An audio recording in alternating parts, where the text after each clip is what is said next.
Well, howdy, howdy, howdy, everybody in the Committed 100. Glad you're all with us again as we take a look at church history.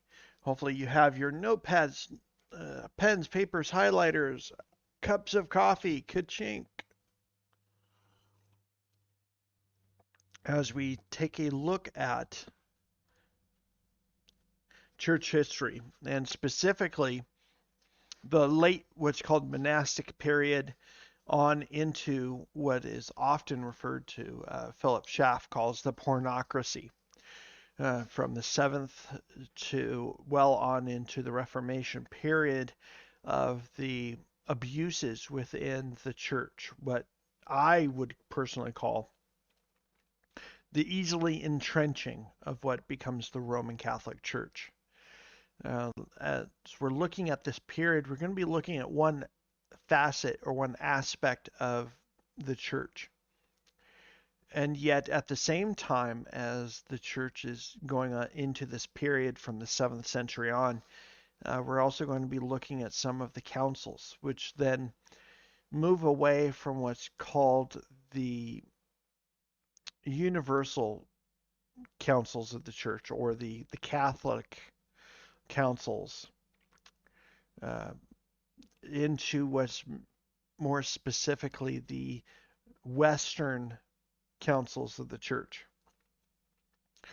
Because of the sacral nature of the church, hopefully the stream's going well. Got some alerts that there's some computer issues going on. Hopefully everything is going well. I don't see any maybe problems on my end. But technology is technology. Of the shifting from the universal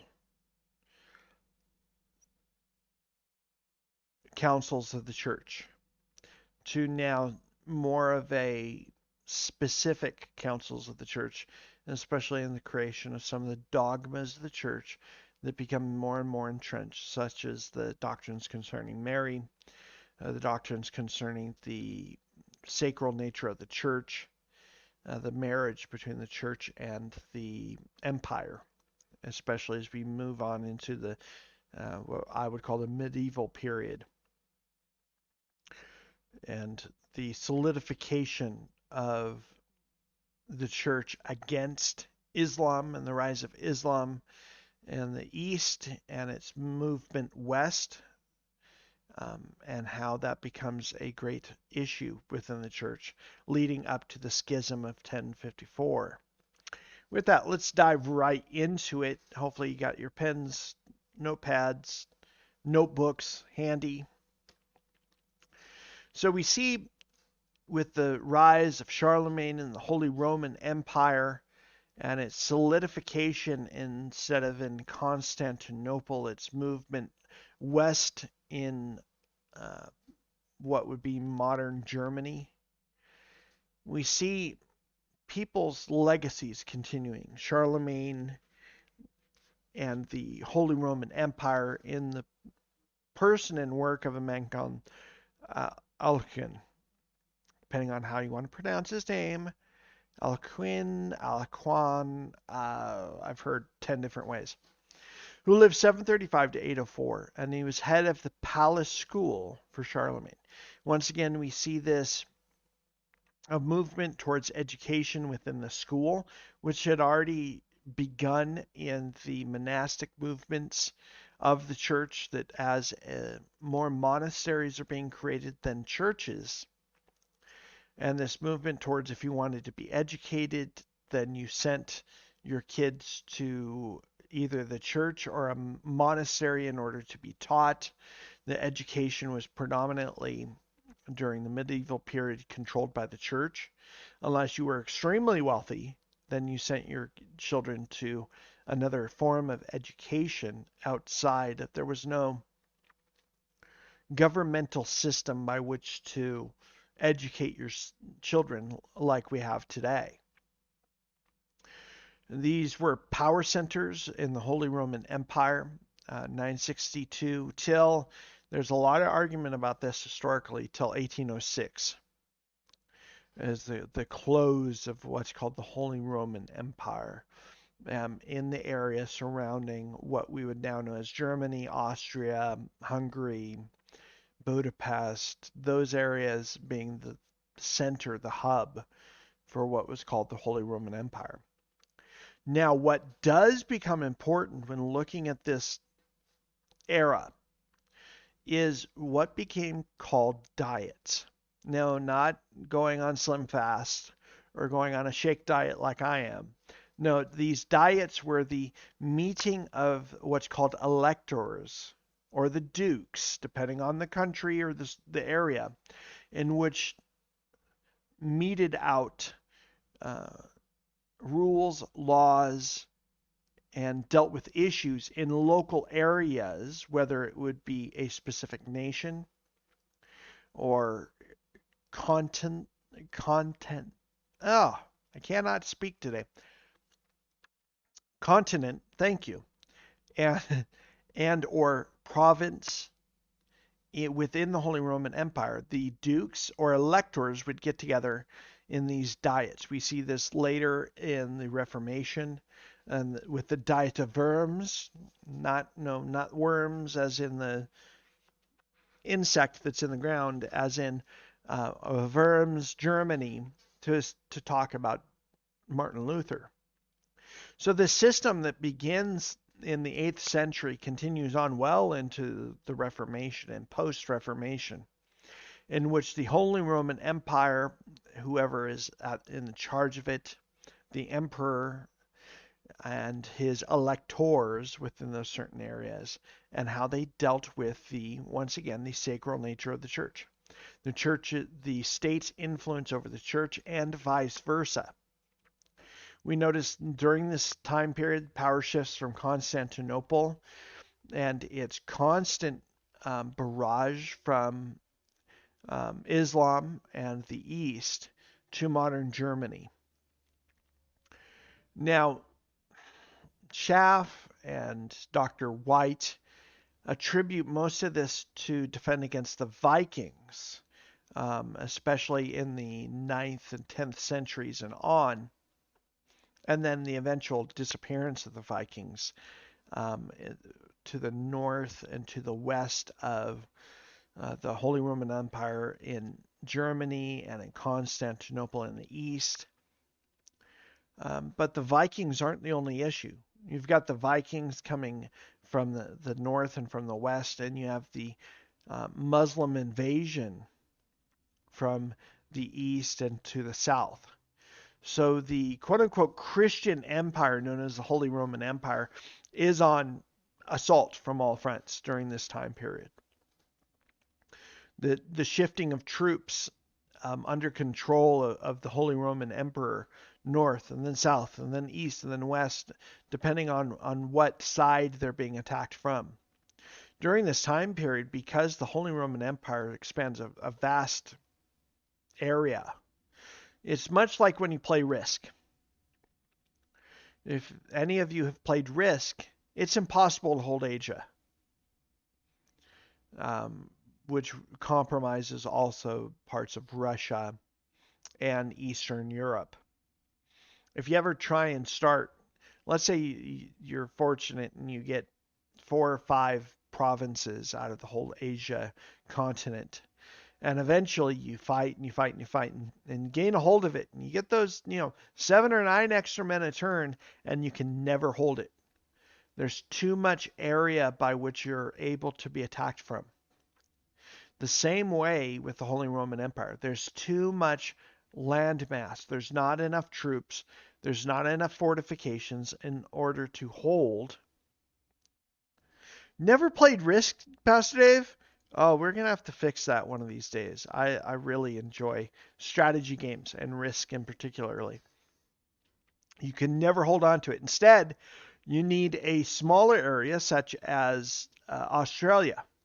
It only has 2 parts of the continent, east and west. And then you go up into New Guinea and that. Once you hold those 4 areas, you get 2 or 3 extra men a turn, and you keep building, keep building, keep building. You amass your army there, and then you're able to sweep up and either go west towards the Americas or go and take Europe, especially um, India and that, and then move up through Europe and on into Asia. The times in which I've won risk has been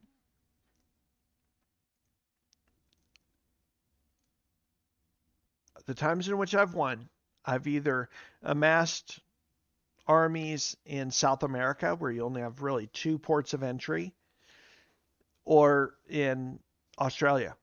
I've tried to hold Europe or Asia. Forget it. There's too many ports of entry. Number one. Number two, the reinforcements in which you get aren't enough to hold it. Kind of reminds me of in history we see two people try and attack, let's call it Asia, the Asian continent, Russia, in winter. First was the little man, Napoleon, who got his behind kicked and trying to invade Russia in winter. The second, who should have known better as a school teacher, Hitler, also tried to invade Russia in winter. Both of them got their pants kicked, and they should have known better because of risk. No, risk wasn't around when Napoleon was around, but I think risk was around when Hitler was around. He should have known better. He should have played more risk before trying to attack Russia. But we see that that's the same way. Yes, the quote unquote Holy Roman Empire holds on for about a century, or excuse me, a millennia. But it's only through heavy taxes, it's only through heavy use of the church and of prompting people, especially during the Crusades and using religion to prompt their furtherance of their kingdom on into the Holy Land and further, both east and west, into England and on in further east through the Middle East and, in many cases, pushing into what's now Russia and Asia. But because of this centralization of power, moving from Constantinople to Germany, trying to bring together the what's called the Roman Catholic Church, for lack of a better term, that as it's, hey Sheffy, good to see you. As this centralization becomes amassed, that much of the religion of the church becomes influenced by the emperor, much like it was the centralization of power against the church was in the emperor in Rome. Now you've got an emperor in Germany, for lack of a better description, that's lording it over the church. Yes, you have popes, but as we're going to see, as in the title, we got issues in the pope. But first we see this monastic influence. We already had the desert church fathers, the beginnings of monasticism, the beginning of dualism and belief that anything that's of the earth or of flesh is bad, anything of the spirit that is good. So in 516, we get what's called the Rule of St. Benedict and the Benedictine order of monasteries, which becomes predominantly the main order of monasteries throughout Europe and on into the rest of the world. Their rallying cry was Pax Ora Let Labora, peace, pray, and work. Many times they would take orders or take vows of celibacy and take vows of chastity and take orders of poverty, etc., in order to somehow become more spiritual. Now, each of these monasteries had abbots over them.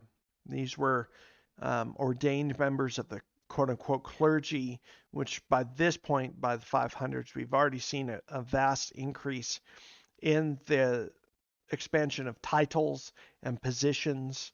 We do not see an abbot or one who leads over a monastery anywhere in the New Testament.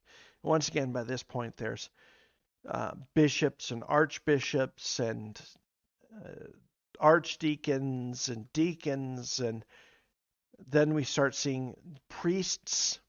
We see an Old Testament picture of the priest, which is rolled into Christ, but we do not see, we are all priests and kings according to Christ. That the universal priesthood of the church, which is presented at the Reformation against the creation of these abbots and cenobites and anchorites and Sarabites and all these ites and ists and isms.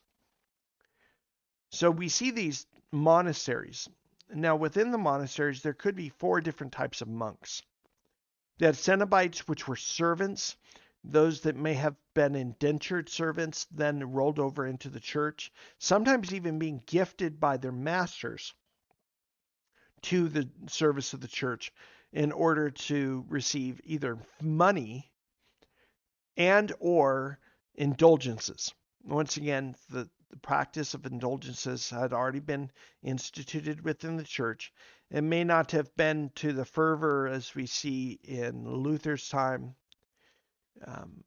where the selling of indulgences, when a coin in the coffer rings, a soul from purgatory springs. Now, it wasn't quite that bad yet, but there was still this idea of that which was earthly, that which was not spiritual was bad. So you give up of that which is physical in order to receive something spiritual. So sometimes your servants, if you would give them to the church, let's say you had extra servants who are working off a debt, you would give them to the church and you would receive indulgence for certain sins, or by this point, the doctrine of purgatory has begun to amass, not widespread, but is still being taught in many of the monasteries and or churches as they're being spread throughout the Holy Roman Empire. Then there were the anchorites, the hermits. We see Augustine, and we see others. Augustine and others, we'll just put it that way, being hermits, being anchorites, being those that seclude themselves in caves or in distant abbots or distant monasteries to avoid people for a specific work. We also see the Sarabites. We see many, many of those, of 2 or 3 monks gathering together, some of them not having a bishop over them, of what's called together alone. Of some of them have specific duties within the monastery to keep themselves alive, such as planting or harvesting.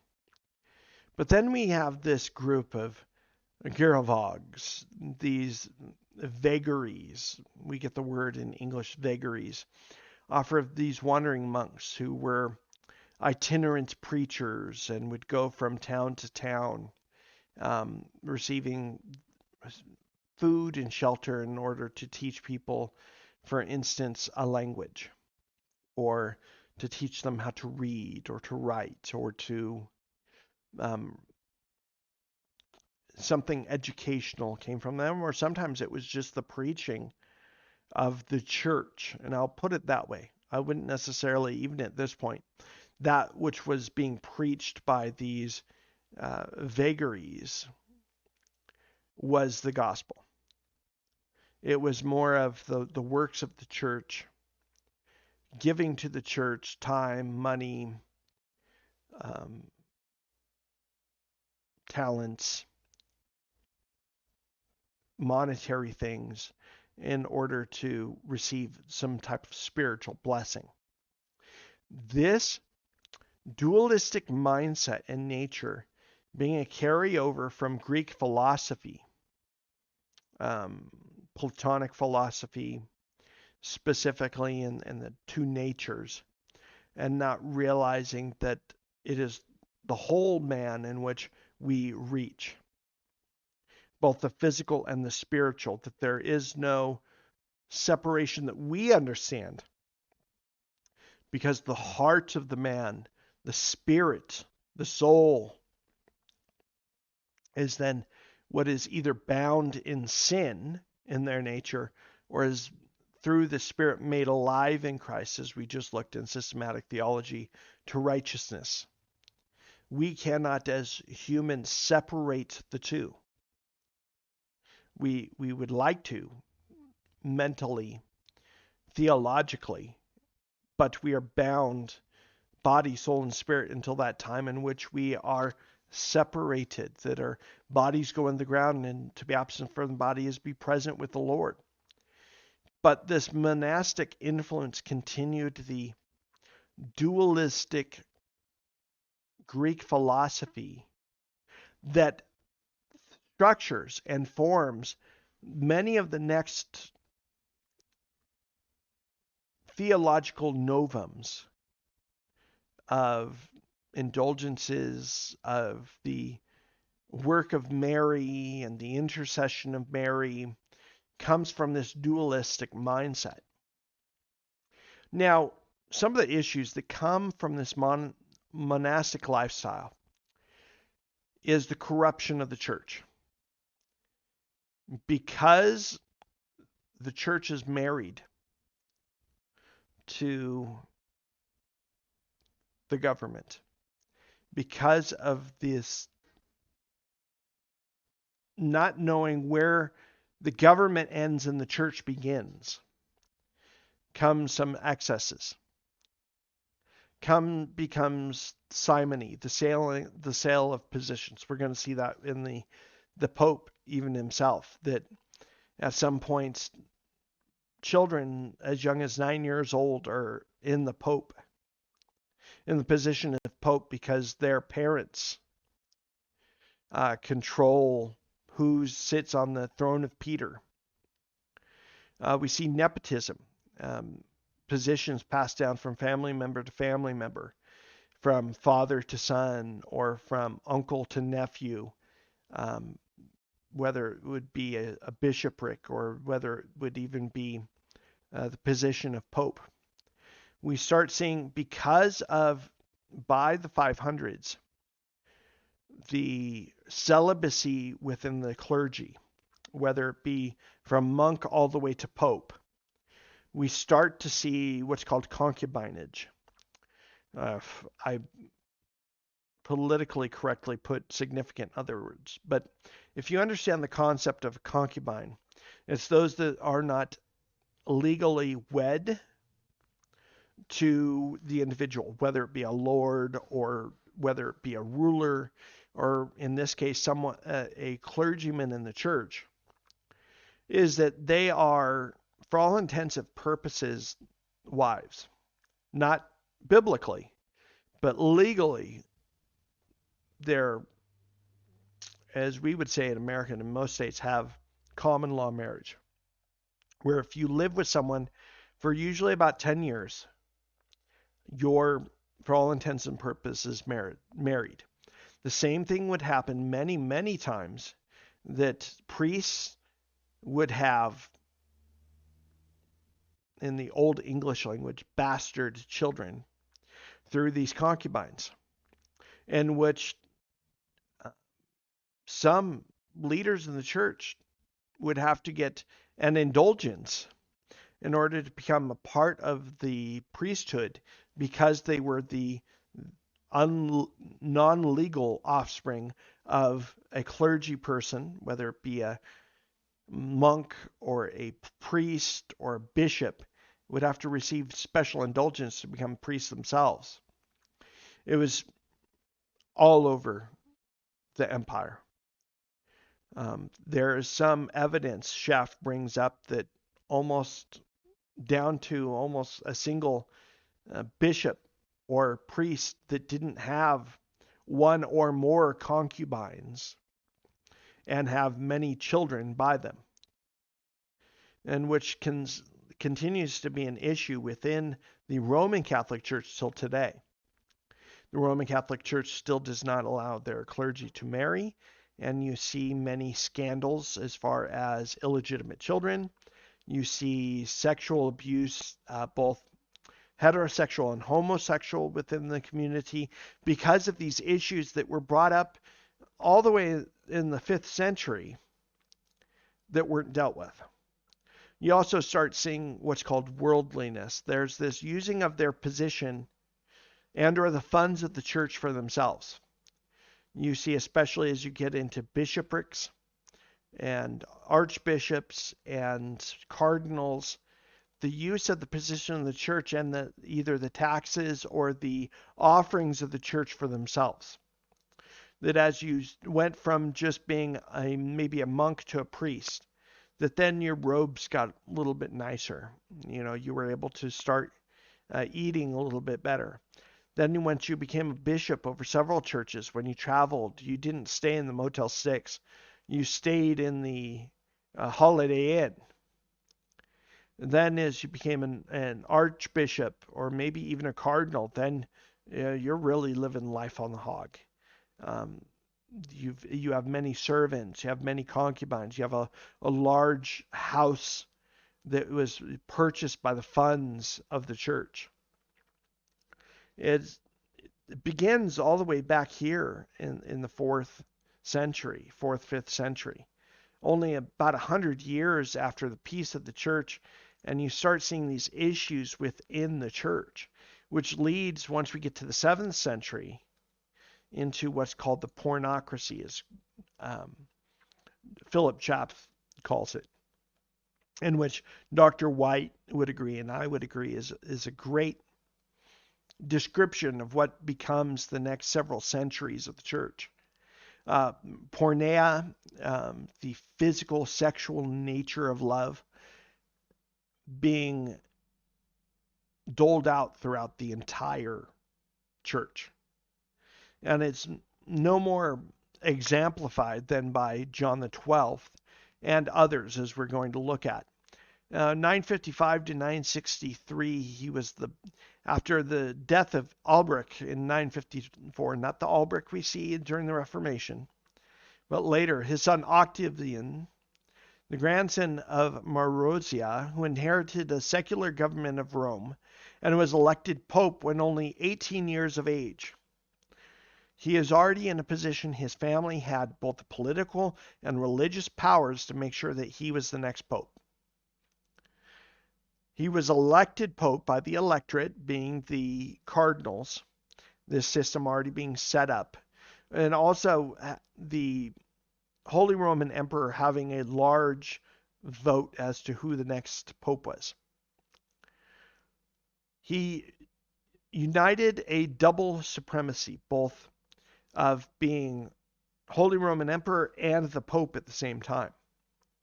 He retained his name Octavian as civil ruler, but assumed as Pope the name of John the 12th.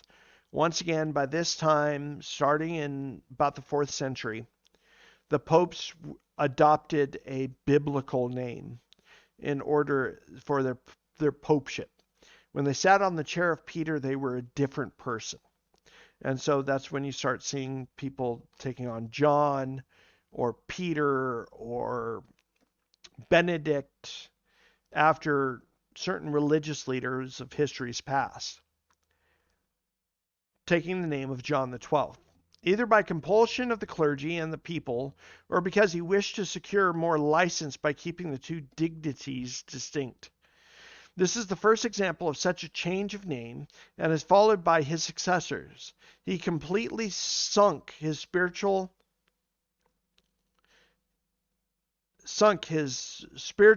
title by his secular character. He appeared in military dress and neglected his duties of the papal office. Though he surrendered none of its claims, he was often absent from the throne of Peter. He disgraced the tiara for 8 years. He was one of the most immoral and wicked popes, ranking with Benedict the Ninth, John the 23rd, and Alexander the Sixth.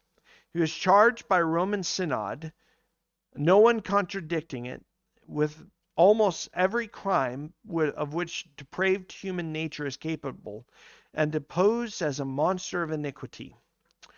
Philip Schaff records just some of the heinous things he did. He makes David look like an absolute saint. And just the murders and debauchery and the craziness by which, when he was finally put to a synod or to a council, the listing of crimes against not only the state but also the church listed so much that he didn't leave, shall we say, one of the 10 Commandments untouched. Among the charges of the synod against him were that he appeared constantly armed with a sword, lance, helmet, and breastplate, that he neglected the matins and vespers, the pope vestments, the mitre, which is, by the way, comes from the worship of the fish god, by which Jonah went to go preach against in Nineveh. It was the Ninevite pagan priest's garb that then is transferred to the Pope. That he was fond of hunting, and that he had made a boy of 10 years old a bishop. Once again, whether this was money or a relation is a good question. But here's this boy of 10 years old. Imagine you're the pastor of a church, and the bishop that is in charge of your area is a 10-year-old boy. And he ordained a bishop or deacon in a stable, and then he had mutilated a priest, literally cut him open. That he had set houses on fire, like Nero. The story goes that some individual common people didn't like what the John the 12th was doing, and so just lit fire to their homes. And that he had committed homicide and adultery, and had violated virgins and widows high and low. He was the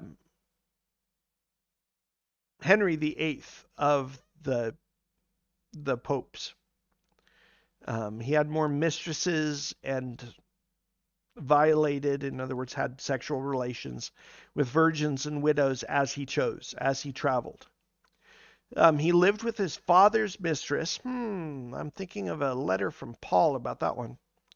Converted the pontifical palace into a brothel, literally. You could go in, and there were, much like the pagan altars before, as we see in the book of Revelation, that there were, at that point, shall we say, Roman Catholic prostitutes by which you could purchase with a donation to the church.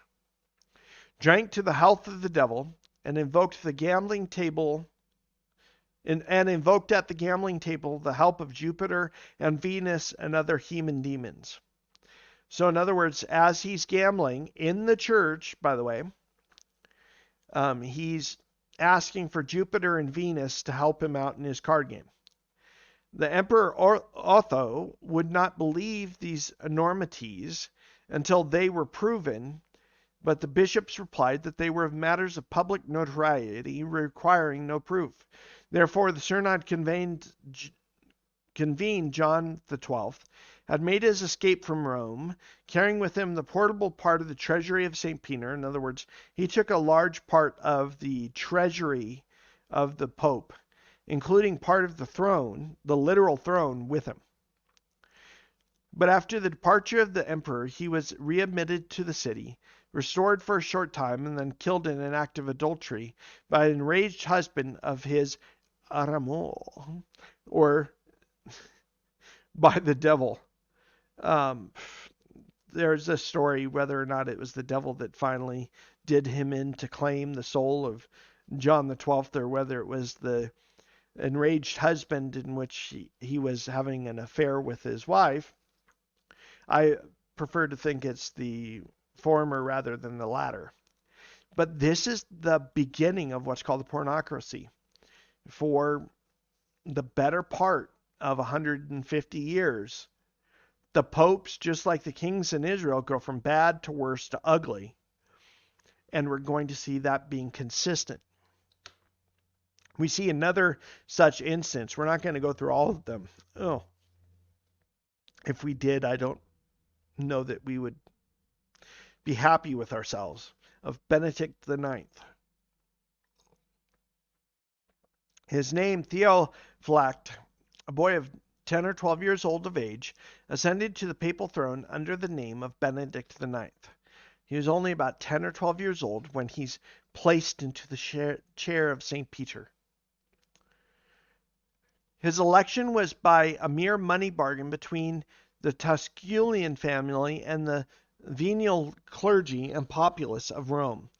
There's a couple powers between both in the clergy and in the secular government that arranged for him to take over as pope at 10 or 12 years old. This boy pope fully equaled and even surpassed John the 12th. All right, we thought John the 12th was bad. Benedict says, hold my beer. In precious wickedness, he combined the childishness of Caligula and the viciousness of Heliogabalus. He grew worse as he advanced in years, as if you could get worse than John the 12th. He ruled like a captain of banditti, committed murders and adulteries in open daylight, robbed pilgrims on the graves of martyrs, and turned Rome into a den of thieves. These crimes went unpunished, for who could judge a pope? So not even cardinals couldn't even convene a synod to charge him. He continued, as we see here, for 12 years. For 12 years. So from the time he's 12 to 24, he continues to rule in this manner to make John the 12th look like a good little boy. And his brother Gregory was a patrician. In other words, his brother Gregory was the prosecution attorney for the state. So no one's going to charge the Pope, and his brother is the prosecution attorney for the state, who can just drop the charges.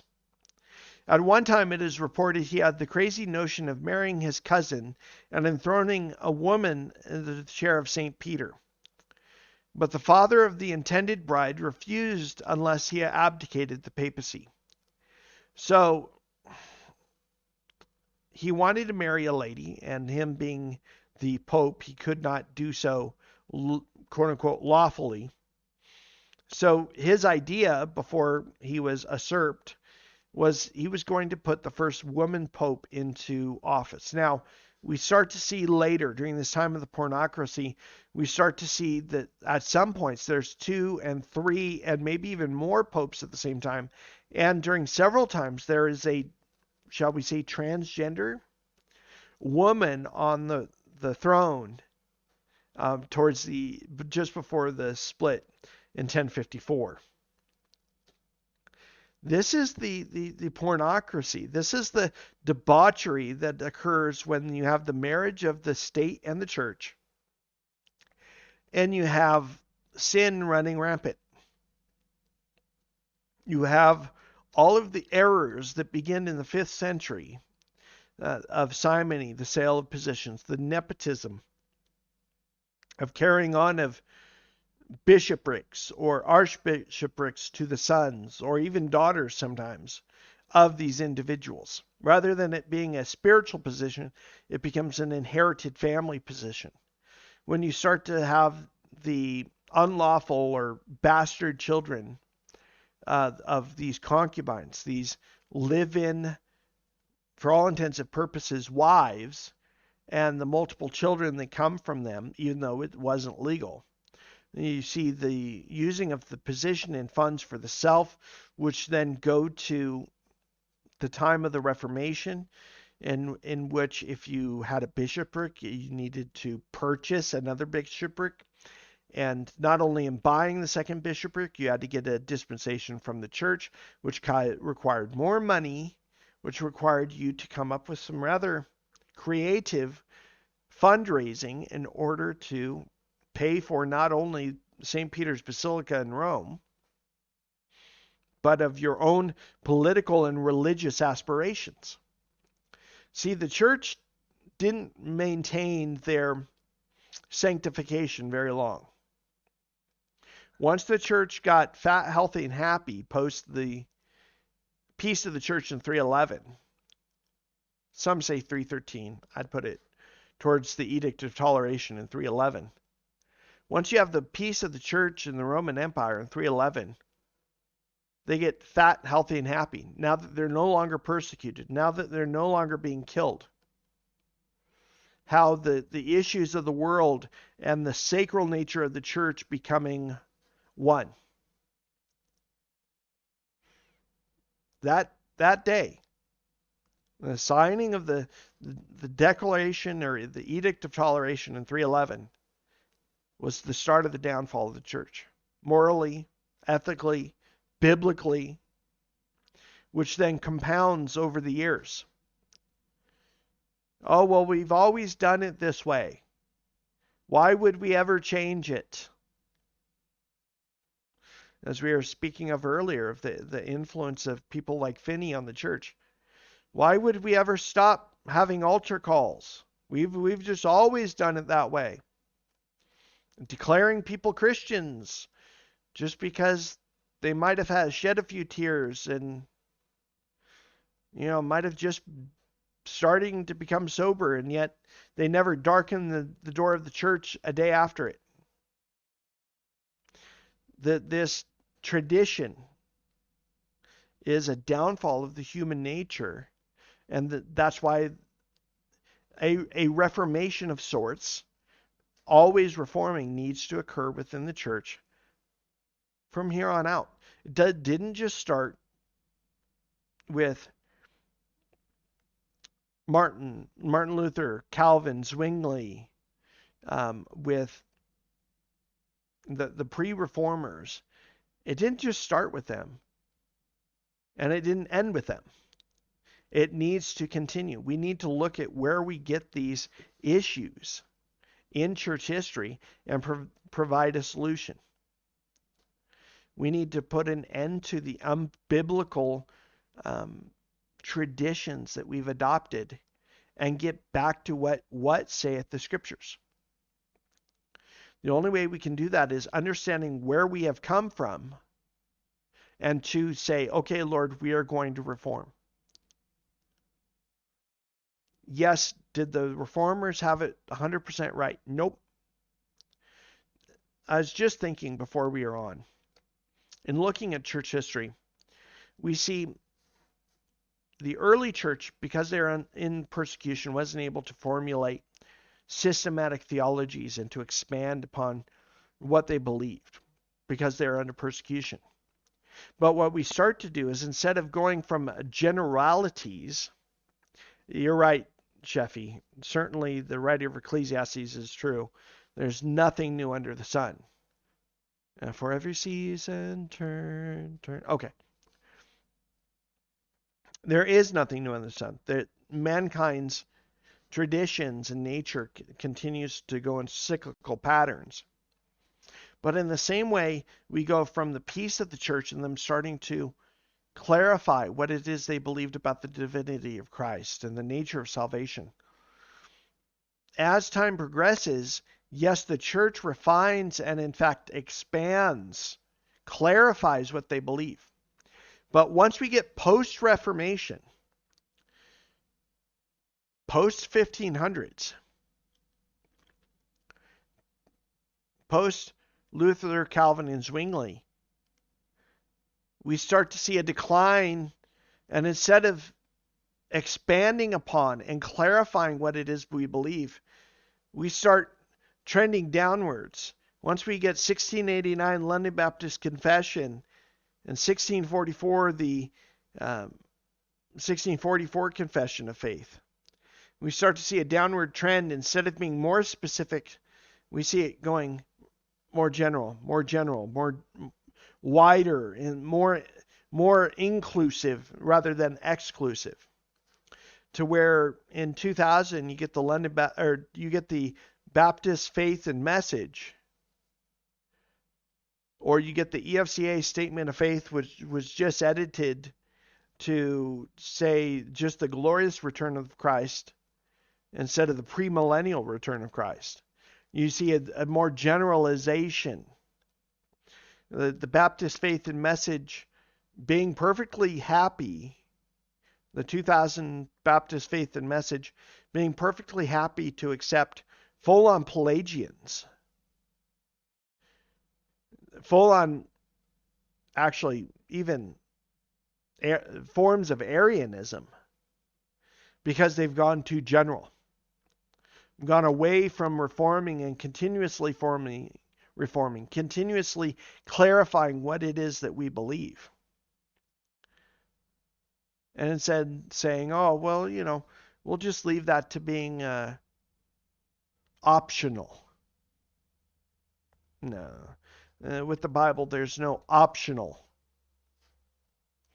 Instead, we should be talking about considering refining our theology, not unrefining it, not generalizing it. Unfortunately, that's where we're at. As a result of the monastic influences in the church, the pornocracy of the church, and the degradation of the very foundations of what Christianity is. Next week, we're going to start looking at some of the councils during this time and seeing the formation of theology such as purgatory, indulgences, the doctrines concerning Mary, the sacramental system of the church, in which then becomes issues during the Reformation period, just another 500-600 years later. With that, I hope you guys are blessed. Stay tuned tonight for Nightlight as we continue our discussion of Ephesians chapter 1 / Pelagianism and its influence in such people as Charles Finney and on into the modern church. With that, I'll see y'all later.